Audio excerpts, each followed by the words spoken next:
মমতা ব্যানার্জি দ্বিচারিতার মুখোশ আবার খুলে পড়ল। মমতা ব্যানার্জির মুখ আর মুখোশ নতুন ভাবে আবার বাংলার মানুষ দেখতে পেল। মমতা ব্যানার্জি পশ্চিমবাংলার মুসলিম সম্প্রদায়ের মানুষকে কি বলেছিল? দুটো তিনটে কথা বলেছিল যে ওয়াকফ নিয়ে আন্দোলন করতে হলে দিল্লি যাও, এখানে গুলোগুলি করবেন না, তাহলে আমার থেকে বড় শত্রু হবে না, এই কিছু কথা। আবার একটা ধর্মীয় অনুষ্ঠানে গিয়ে মমতা ব্যানার্জি বলেছিল ওয়াকফ অ্যামেন্ডমেন্ট অ্যাক্ট 2025 সেন্ট্রাল গভর্নমেন্ট যেটা নিয়ে এসেছে এটাকে আমার বাংলাতে লাগু হতে দেবো না, ইমপ্লিমেন্ট হতে দেবো না। বাংলার মানুষজন ভেবেছিল হয়তো মমতা ব্যানার্জির এই মুখ আর মুখোশকে ধরতে পারেনি। তারা কি ভেবেছিল?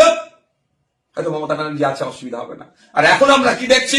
সময় স্বল্প, এই সময় মমতা ব্যানার্জি তড়িঘড়ি করে, মানে সাপও মরল লাঠিও ভাঙলো না, তড়িঘড়ি করে আপলোডের নির্দেশ দিচ্ছে অমিত পোর্টালে। তা আমার প্রশ্ন এখানে যে আমরা যখন রাস্তায় নেমেছিলাম, বিজেপির বিরুদ্ধে আন্দোলন করছিলাম, বিজেপির নিয়ে আসা আইনের বিরুদ্ধে আন্দোলন করছিলাম, আমরা যখন বলছিলাম যে এই আইনকে প্রত্যাহার করতে হবে, তখন আমাদের ভাঙড়ে 3000 মানুষের নামে মিথ্যা মামলায় মমতা ব্যানার্জি পুলিশ দিয়েছিল। মমতা ব্যানার্জির নির্দেশে আমার নামে ভাঙড় ডিভিশনে 5টি মামলা ওই দিনকে হয়। সেদিনকে আমি ভাঙড় ডিভিশনই ছিলাম না, আমি ক্যালকাটা পুলিশের আমি ধর্মতলার দিকে ছিলাম, শিয়ালদার দিকে ছিলাম, আমার নামে মামলা।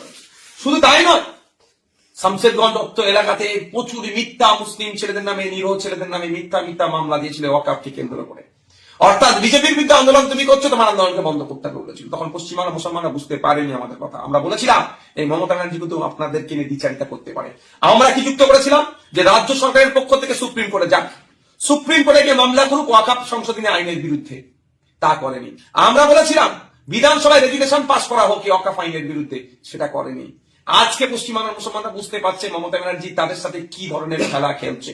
এখনো যদি না ঘুম ভাঙে পশ্চিমবাংলার মুসলমানদের, তাহলে আগামী দিন কিন্তু আরো দুরবস্থা হয়ে আসবে।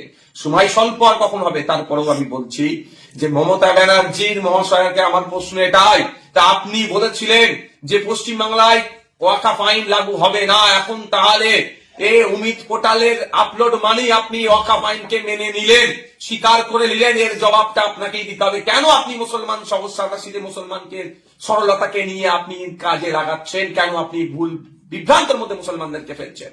আমার মনে হয় হয়তো কোনো ডিল হয়ে গিয়েছে সেন্ট্রাল গভর্নমেন্টের সাথে, যে এই ধরনের চাকরি চোর, গরু চোর, কয়লা চোর, এখন তো মানুষের চোখও চুরি করে দিচ্ছে না। এই চোরদের দুর্নীতি, নোংরামি সেন্ট্রাল গভর্নমেন্টের যে কেন্দ্রীয় এজেন্সি আছে তারা যাতে না ধীর গতিতে করে, সেই জন্যই হয়তো যে আমি এটা ছেড়ে দিচ্ছি, তোমার ওয়াকফ অ্যামেন্ডমেন্ট অ্যাক্ট আমি মেনে নিচ্ছি, তুমি আমাকে মাস করো। অর্থাৎ ভাই দলের লোকেরা যাতে ভালো থাকে তার জন্য মুসলমান সমাজকে এক প্রকার বলি দেওয়া হচ্ছে। তাই মুসলিম সম্প্রদায়ের মানুষকে বলবো, আপনারা দেখুন মমতা ব্যানার্জির কথায় ভরসা করে। আমি আবারও বলছি, বিগত দিনে বলেছি, যতটুকু মাদ্রাসা, মসজিদ, ঈদগাহ, কবরস্থান, গোরস্থান, খানকা, মাকবারা আছে, আমাদের মতো গুটি কয়েক মানুষের মামলা করাতে আছে। মমতা ব্যানার্জি মামলা করেনি, অভিষেক ব্যানার্জি মামলা করেনি, আমাদের মতো গুটি কয়েক মানুষ মামলা করেছিল বা এই সম্পত্তিটা এখনো টিকে আছে। তাই অনুরোধ করছি, মমতা ব্যানার্জির কথাতে কেউ ভরসা করলে এই রকম বিপদে আপনার পাশে মমতা ব্যানার্জি দাঁড়াবে না। সময় স্বল্প। ঠিক যেমন এসআইআর করতে দেবো না বলেছিল, আন্দোলন করলো কলকাতাতে, তারপরে দিন আবার হেড ডেস্ক লাগিয়ে দিল তৃণমূল কংগ্রেস। আবার 90,000 অফিসার দিচ্ছে এসআইআর করার জন্য। আবার বলছে এসআইআর এর 2 বছরের কাজ 2 মাসে করছে, প্রচুর চাপ হয়ে যাচ্ছে। আপনি না অফিসার দিলে তো হতোই না, আপনি অফিসার দিয়েছেন বলে তাই জন্য ওরা বিএলওদের উপরে চাপ করছে। আপনার কথা ঠিক। তো মমতা ব্যানার্জি বিচারিতা যত দিন যাচ্ছে প্রকাশ পাচ্ছে, মুসলমান সমাজকে বলবো ওয়াকফ সংশোধনী আইন নিয়ে যে বিচারিতা আপনাদের সাথে করেছে, এটা আপনারা ভুলে গেলে হবে না। কেন করবে না মমতা ব্যানার্জি দল? মমতা ব্যানার্জির ক্যাবিনেটের মিনিস্টার আছে, সে ওয়াকফ সম্পত্তি দখল করে রেখেছে, এই অভিযোগ আছে। মমতা ব্যানার্জির দলের এমপি ওয়াকফ সম্পত্তি দখল করেছে। মমতা ব্যানার্জির দলের এমএলএ ওয়াকফ সম্পত্তি দখল করেছে, এই অভিযোগ আছে। মমতা ব্যানার্জির দলের কাউন্সিলর, পঞ্চায়েতের মেম্বার, নেতা কেতারা, মমতা ব্যানার্জি দলের তৃণমূল কংগ্রেসের নেতারা ওয়াকফ সম্পত্তি লুটে খাচ্ছে, এই প্রমাণ অনেক আছে। ওই জন্য সে কেন্দ্রের সাথে হাত মিলিয়ে বাকি যতটুকু আছে লুটার চেষ্টা করছে হয়তো। আমাদেরকে আইনি লড়াই করতে হবে, মাঠে ময়দানে থাকতে হবে, ওয়াকফ সংশোধনী আইনের বিরুদ্ধে আমাদেরকে আন্দোলন চালিয়ে যেতে হবে গণতান্ত্রিক প্রক্রিয়াতে।